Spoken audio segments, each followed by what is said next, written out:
to Rill, which was a seaside resort, and we'd play on the sands and paddle in the water in the sea. I think it was the Irish Sea.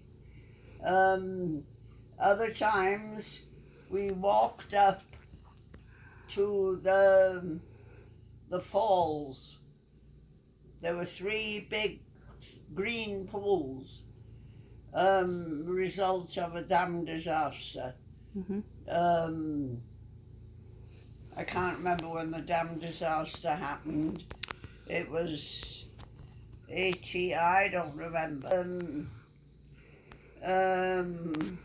So Megan, we children would go up to the falls and we'd get in the water and paddle. I think the only person who knew how to swim was my brother Russell, and he used to gloat because he knew how to swim and we didn't. So we paddled, and we had a wooden pallet and we used it as a raft. And where we got the wooden pallet from, I have no idea. Why we had it, I don't know. Because wooden pallets are usually something that holds bricks. Anyway, we used to use the wooden pallet as a raft, and we'd go up to the falls, and a major disaster in the village was called the dam disaster.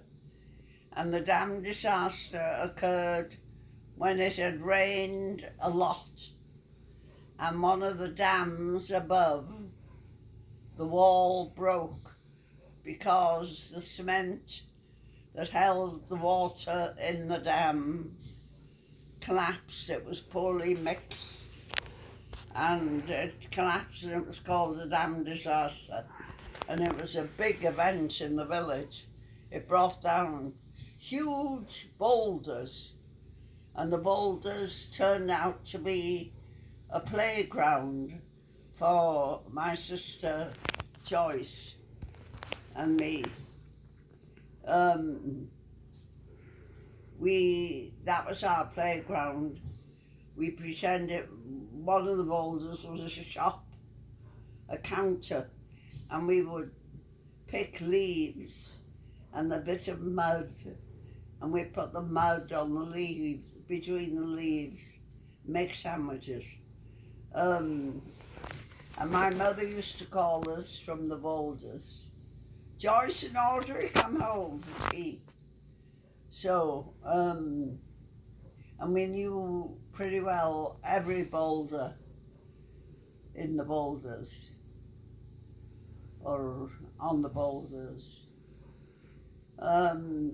So we used to go up there, and with the pallet, and I was walking behind Megan, and we were going home about 5ish, and we didn't have the pallet. I said, Megan, go and get the pallet.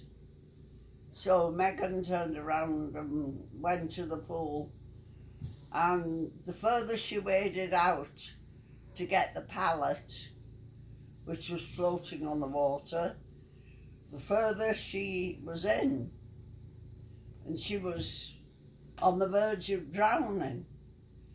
Anyway, Megan had long flaxen hair, and it wafted out over the water.